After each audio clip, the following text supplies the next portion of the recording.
come on. It's been on air since... What are you doing? Some of you Oh, must have... hey, Toaster. I'm listening to a podcast. Well, re-listening, actually. I might have heard it once or twice. It wouldn't happen to be How to Fly Straight or Competent Captaining in 30 Easy Lessons, would it? Ugh, who would listen to those? Exactly. So, what is it? Mockery Manor. It's this awesome, funny, spooky, twisty-turny show that takes place at this crazy theme park in the 1980s. Do teenagers work there? Well, duh. It sounds amazing. I'd work there if I didn't have important captaining to do. You've never actually seen a scary film, have you? I sat through Home Alone twice. That kid, whoa. You're taking notes? There's not going to be a quiz after, you know. It's complicated. Ooh, twins separated by circumstances, eh? Screams in the scare maze? This sounds amazing. Well, stay tuned for the trailer after this episode. Definitely. By the way, your kudzu toast is ready. Say it again, but more robotic. Your kudzu toast is ready. Seriously, though, do check out the gorgeous Mockery Manor podcast from Longcat Media. It's brilliant and a ton of fun and is highly recommended by me, Captain Madeline Marks of the Oz 9. And I'm never wrong about anything.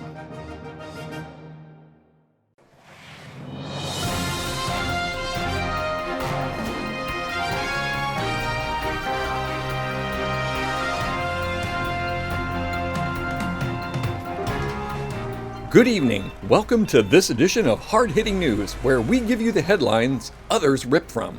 We're standing on the tarmac at Area 54 where... What are you doing here? Get out of my shot! Could someone retrieve their intern? Good lord, does it take your village idiot to work day again? How did you get away from the kidnappers? What are you talking about? Never mind, who cares? Get out! Wait, has that not happened to you yet? Is this another flashback? Oh, crap. Sorry. Just forget all that. I plan to. Okay, sorry, I'm ready now. Sorry. No idea? Probably some wannabe trying to get his big break. Okay, ready for take two?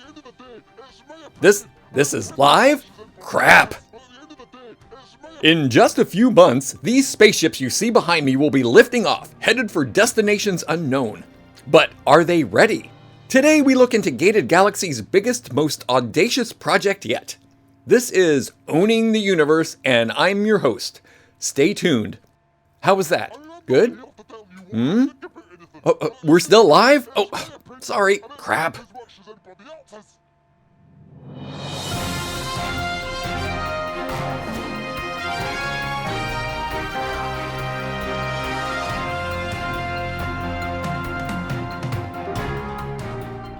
Mr. Southers, interviewer 1, lead anchor fraught news. Despite the name, Gated Galaxies has never really been in the space business, so where do these ships come from? Well, I'll tell you. I was, let's just say I was dropping off a package in the Arizona desert, and I happened along these 400 beautiful Oz 8000 long-haul ships, just sitting out there pretty as you please, but going to rack and ruin. The original builder had overcommitted, gone bankrupt, so I stepped in and I saved them from destruction. Long haul? Try not to interrupt, ruins my flow. The builder was going to sell them off for parts, and it was a crying shame to see them sentenced to the scrap heap when they'd never even gotten off the dang ground. So I bought the lot.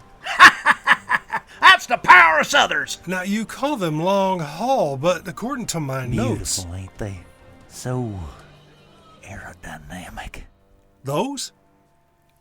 They look like hedgehogs. You wouldn't be bad-mouthing my ships when I agreed to sit for this here jaw session now, would you? Well, not at all. I just don't think aerodynamic is the first word that would leap to people's minds. Well, now, I don't know what you're looking at, but these elegant ships are nothing short of technological marvels, sweet as a bear that tipped over the honeypot. I guess bears don't fly, of course. I hear mouthy journalists do, though. Briefly. Don't land too good, though. What exactly makes them marvels? Don't think I didn't hear them air quotes. Just look at them. My ships are huge and so shiny. Well, they are both of those, for sure. Mr. Southers, there's been quite a lot of concern about the safety of your ships. Word is the quality control officer walked off the job and hasn't been seen since. I believe Congress is even assembling a special subcommittee to look into the retrofit process. Any idea what they'll find? Well, now, it's been a real pleasure sitting down with you, but I'm afraid I'm going to have to do like my ships will be doing soon and successfully launch myself right out of this here chair. But Mr. Southers... You'll excuse me. Mr. Southers... Can he just walk off like that? The ships themselves aren't the only cause for concern. The captains and their crews also seem to have emerged from nowhere. Good morning, ma'am. Oh, sorry, didn't mean to make you jump. Interviewer 2 here from Military News. I understand you were recently promoted to captaining your own Oz ship. Is that correct? Yeah, woohoo! Dang, you people are fast. I just got the letter in the mail this morning. I am still coming down off a high. Great. All the excitement, huh? Sure, that too. Oh. Okay. Our public is fascinated by this story. 20 million of Earth's richest citizens are set to head off into the skies to find new planets. Aren't you afraid of a brain drain here at home? Brain drain? Have you met my crew? I'm sorry. Bad joke. Look, I don't know much about business and commerce and all that. I kind of have my eyes on the journey ahead, keeping the cargo passengers safe, making sure the crew is trained and ready, and overseeing the updating of the Oz 8000s. That kind of stuff. Yeah, I was under the impression that the crews were intentionally being kept away from the ships to not spoil the surprise. Well, the crew room appliances aren't going to choose themselves. They have these ones that talk to you, like, your toast is ready. Super cool. And there are what, like 22 crew rooms to outfit? I'm keeping busy. I am keeping busy. I see. Once the ship launches, you're pretty much on autopilot under the watchful eye of your artificial intelligence. What is there for you to do? Would you be asleep in your pod most of the way? Yeah, that's sort of a myth, really. I mean, I'm the captain. Can't just sleep through the trip, if you get me. Sounds glamorous, ma'am. So what will you do? Captain stuff. Such as, ma'am? That's why they send us to flight school, honey. To learn captain stuff. Speaking of flight school, I wanted to take a look at your record and... I can explain that whole biodome thing. It was supposed to be a joke. Your scores are off the charts, ma'am. Top of your class in navigation, communications, emergency measures. Really? I mean, yeah, I figured I was, in the top 10. Yeah, you keep rubbing your ankle. Is everything okay, ma'am? Sure. I recently had some jewelry removed. Man, with scores like these, you could apply to virtually any space program. I mean, why gated galaxies? Why the Oz project? They asked. I see. Yeah, you come from a family of, shall we say, modest means, correct? Well, I guess that depends on what modest means. Is that right? Means? Flight school is very expensive. I guess. I don't know. I went on a scholarship. No offense, ma'am, but I have looked at your high school grades and you didn't get into flight school on a scholarship. According to the school, you had a very wealthy secret benefactor. Well, you saw my astronauty scores. Someone obviously saw my potential. Any idea who might have paid, ma'am?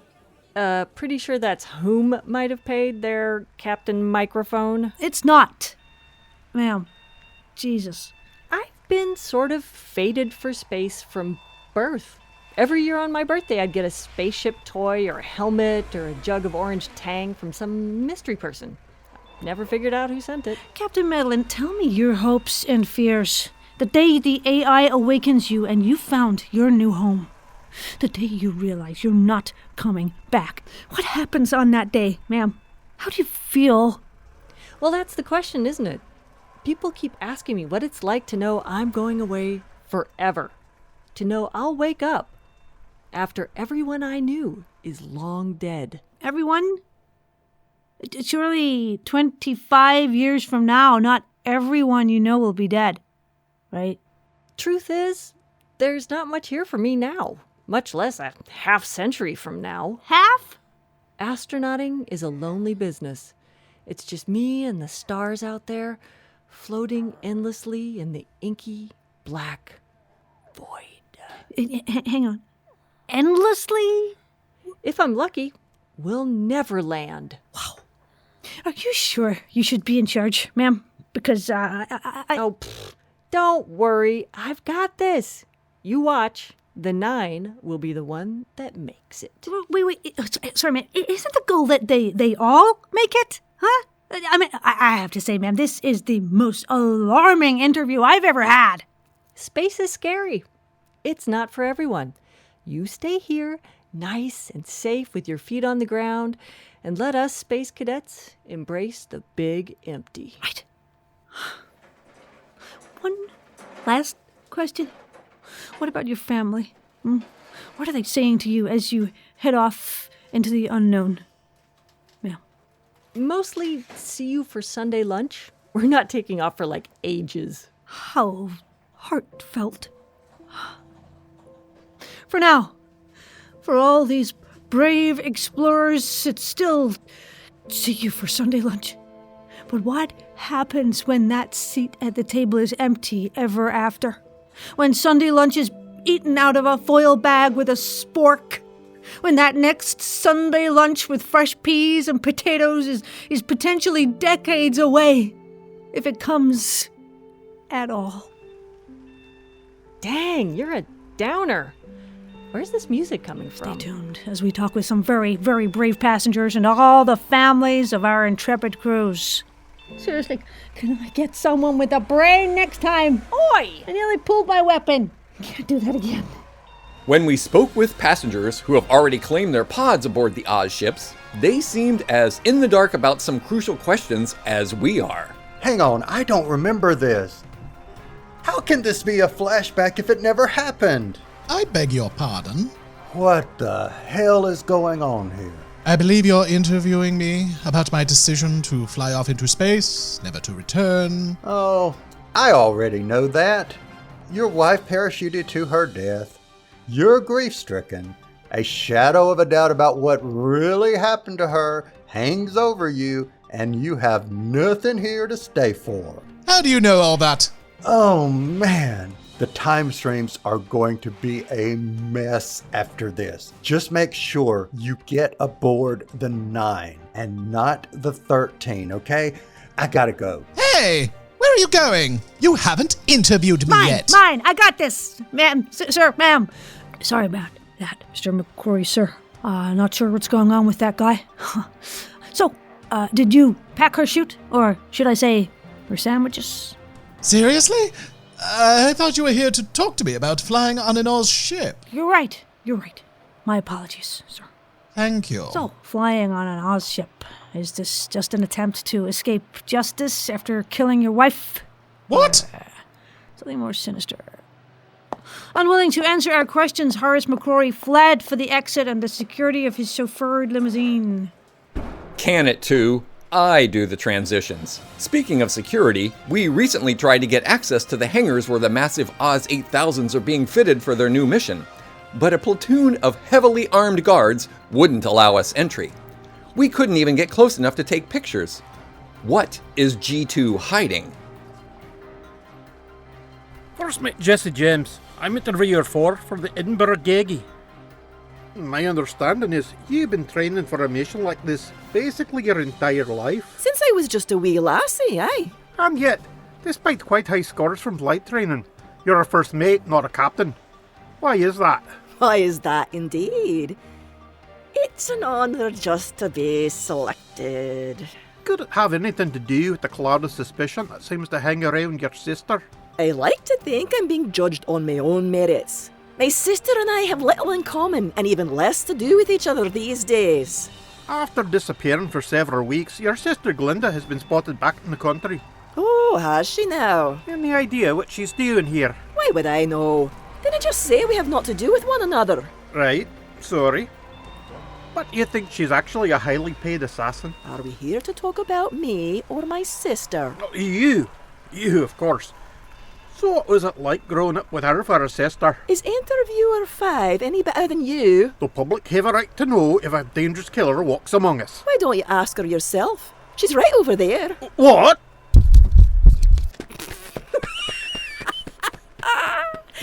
The best gift my sister ever gave me. The ability to clear a room. I'll just see myself out then, shall I?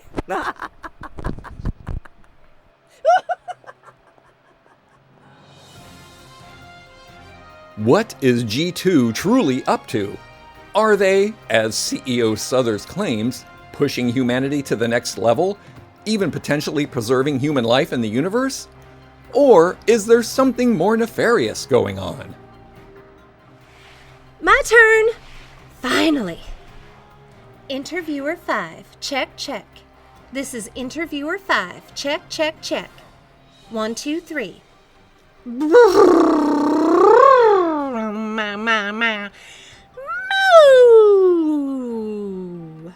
All right. Well, welcome to Owning the Universe. And you are? Sorry, what are you doing? Is that a high five? Do you want to high five me? No. You're in a box? Oh, for crying out loud. You want me to interview a goddamn mime? No, I did not sign up for this. I don't understand what. You have got to be kidding. Right. Fine. Earning my stripes. I'm earning my stripes. So, tell me, whoever you are, why did you book passage aboard an Oz ship? Oh, and now you're pulling a rope. Still pulling. Oh, a hilariously disgusting substance is on the rope. Very amusing. Still pulling. That's a really long rope. Pulling. Oh, and now we're imitating the cameraman. Okay. You know what? I quit. Nope, I'm out of here. You wait for hours in the little interviewer's room for your shot. And when it finally comes, it's a freaking mime. You've got to be kidding me. The more questions we ask, the more we have. These ships aren't meant for long journeys. Will the updating and retrofitting be enough? The crews and their captains seem entirely unfit for the jobs ahead of them. After 8 days in the rain, waiting to talk with basically anyone who would talk to us, it's time to finally get some answers. Could you tell us your name, please? Oh, hi, I'm Leet. What are you doing here, Leet? We're on work release to help load up these big ships. Well, Leet, my crew and I have been standing outside these hangars for the last 8 days, and the only things we've seen hauled in were fit tech pods and bags of Miracle Grow, which the workers said were intended for terraforming. Sounds about right. And some fugu. What do you think about this whole operation? Would you go up? Sure. I like space and stars and that. I don't get to see much of it from my hotel room. That's what I'm supposed to say. I see. Do you think these ships are truly ready for a 25-year journey into space? Yeah. They have a bunch of really thick manuals, and the bridges have these cool screens that light up and beep and stuff. Pretty much everything is covered in bubble wrap, so you know it's super expensive. And you're here helping outfit the ships, is that right? Sort of. I'm mostly hauling in sandwich machines like this one. That's a sandwich machine? Oh, and it's full. We're sort of scattering them around the ship. Weird, right? Like, who's gonna eat them if everyone's asleep? I mean, I do get hungry in the middle of the night sometimes, so maybe it's not that crazy. Ron forever, right? Only with the number 4 instead of F-O-R-E? Excuse me? That's your password. Capital R, lowercase o-n, capital H, number 4, E-V-A-R, lowercase. Or is that E-R? I can never remember how to spell it. No, that is not my password. Oh, right. Of course it's not. It is though, right? Who is Ron Hunt? Leet, what's really going on in there? I mean, come on. We should be hearing drilling and hammering and construction noises, but instead, it sounds like a bachelor party. Yeah, there's a lot of partying going on, but there's also a lot of people doing really hard work. Like the bottom 11 decks are full of Miracle Grow. Bags and bags of it, huh? Not exactly. I don't know if the bags leaked or something, but it's all over the floor and pretty deep. Maybe they're going to plant a garden down there? I think they're using old omelets for compost or something because it stinks like rotten eggs. 11 floors of dirt? That seems odd. It's totally odd. Like, who's going to take care of the cucumbers for 25 years if everyone's asleep? They're going to wake up to a mess. I feel bad for the janitor. Janitor? Yeah, I saw him curled up in his pod in one of those crew rooms, holding onto his mop. Some people really like their work. They potted someone? Already? This far out from launch? I guess. Or it might have been one of the cleaners taking a nap. People do that, because the pods are pretty comfy. They usually don't shut the lid, though. Oi, food orders here. Finally. Hey, I'm the Italian salad with the vinaigrette dressing. Oh, man. Don't let any of the guys in the orange jackets see you with that. They'll take it. My salad? Yeah. No one's allowed to eat lettuce or have olive oil near the ships. Oh, does someone have allergies? I do. To olive oil or lettuce? No, penicillin. By the way, you've got a real nice voice. You should do those documentary things. What a good idea. Thank you. Sure. As G2 continues to prepare its 400 Oz 8000 ships for their mission, we're absolutely no closer to answers than we were 8 days ago, so that's time well spent. You know about the Miracle Grow now. Yes, thank you. And the omelets? Hey Leet, do you mind? I'm summating. Like a mountain? No, summating. It's... Never mind. Just shush, okay? You know what else is weird? Every time I get on that ship over there, the 9, that one, every time the heat just shoots up. It's weird. I end up having to take my shirt off. It's so hot. Yes, that's very interesting. Thank you, Leet. Well, I gotta go. Glad I could help. Did you, though? Oh, and don't forget the olive oil. No olive oil. Those guys get real hostile. Got it. Thank you. Well, I encourage the folks at Hard Hitting News to take a chance on this story and on me, and I think in a few more days, they'll discover we were both worth the enormous expense and multiple threats of a lawsuit by G2. We've clearly blown the roof off this whole olive oil controversy. This is Hard Hitting News with our first and probably final episode of Owning the Universe. Stay safe out there and good night. Wow, I don't even think he's a narrator yet at this point in his timeline, which leaves me to do the outro. Right, okay.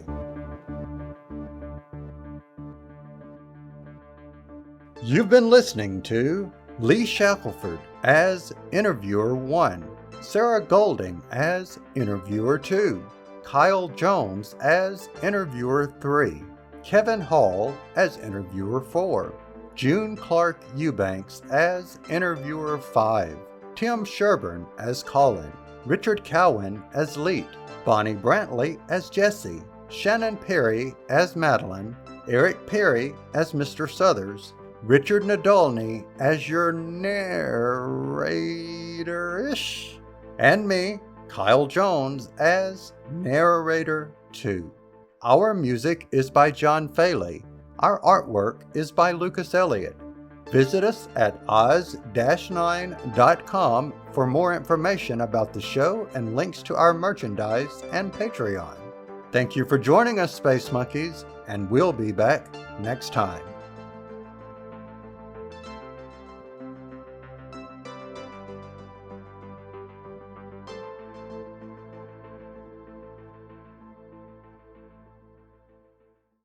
A theme park can be a very dangerous place.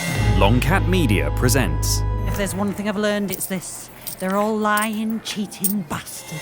a British Podcast Award nominee. That was my worst nightmare. I can't believe you didn't tell me it was a drop ride. It's so much better when you don't know. The black comedy that Stephen Fry called remarkably immersive. Something's happening in the park. Something dangerous. She is dead meat, her and her stupid sister. Who am I, Jenkins? I think something terrible's happened, but I don't know what. Do you know what would happen if Mockery Manor closed? Leet, we have to get out of here. Hold on to your hats and glasses and pray to your god. Mockery Manor. I made a spirograph once with string. Good for you. Seasons 1 and 2 of Mockery Manor, available now wherever you get podcasts.